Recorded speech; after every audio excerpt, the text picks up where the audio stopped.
na mechi kubwa zile za matokeo anahitajika. Mtu akiwa na shida akienda kuzungumza kwenye uongozi anapatiwa wana solve hiyo shida yake, hata kama ni ya kifamilia.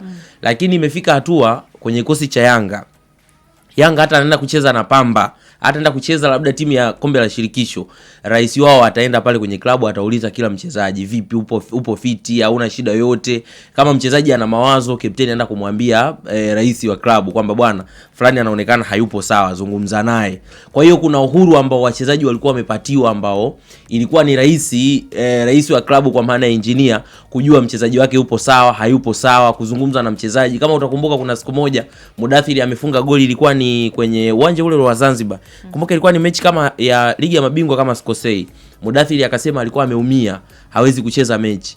Baada ya kuzungumza na engineer akamwambia bwana, tunakutegemea kwenye mechi ya leo, nenda uwanjani. Mudathiri kweli kaenda uwanjani, kafunga goli, kaenda kushangilia kwenye jukwaa, anamwambia engineer, uliniambia kwamba nikacheza na nimecheza mechi. Unaweza kuona tafsiri ya kile ambacho nakisema. Kwa hiyo wachezaji walikuwa wamepewa uhuru, anaweza kumwambia kabisa mimi na matatizo ya kifamilia, na nikazungumza na coach na rais akalisolve hilo swala likaisha.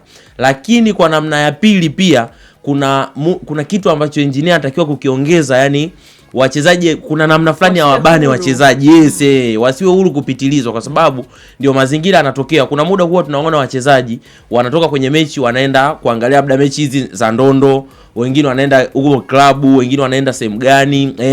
Kwa hiyo kuna mazingira ambayo yamewasababishia sasa mchezaji anashindwa kuwa fiti zaidi kutokana na mazingira ya nje ya uwanja amekuwa yanamwathiri. Kuna vitu ambavyo anavitumia nje vinakuja kumwathiri kwenye mchezo. Sasa tunazungumza Shadrack Kaboka ana injury.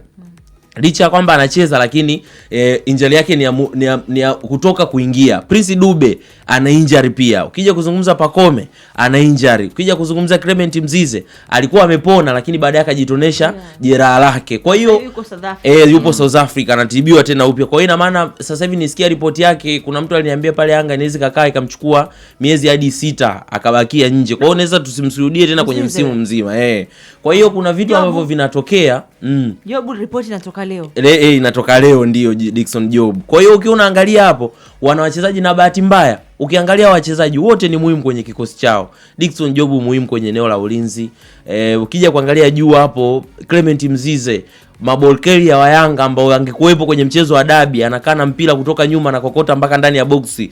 Mzize alikuwa anafanya kazi hiyo. Anaweza kashuti akiwa mbali, safu imekuwa ngumu kuifungua, Mzize anapiga. Utakumbuka ligi ya mabingwa msimu huu, miongoni mwa magoli bora ambao yamebakia mpaka hivi sasa lipo pia goli lake ambalo alifunga akiwa mbali. Kwa hiyo kuna namna ambayo Yanga wanatakiwa kuangalia limitation ya wachezaji wao kwenye namna ambavyo wanawaachia uhuru waende kwa cheki, namna ambavyo wanaweza wakawa wanawabana. Mnawapa uhuru, lakini kuna sehemu mnawabana kwamba uhuru wako ukifikia hapa, mchezaji labda anajua nikitoka out, nikienda nje nikienjoy sana, nikirudi labda saa 8 usiku, kesho mazoezi ni magumu, yataniathiri mimi. Mchezaji anajua hapa niwahi kurudi nyumbani saa 3 saa 2 narudi nyumbani. Nakumbuka hata Chama amewahi sema kipindi fulani kwamba anachukia sana kukaa kambini. Nakumbuka hiyo kauli alitoaga ni kwa sababu walikuwa wanabanwa, mkibanwa sana kambini hampati muda wa kwenda kuenjoy nje. Kwa hiyo wale wachezaji ambao wanapenda bata nini wanajikuta wanashindwa kuenjoy maisha.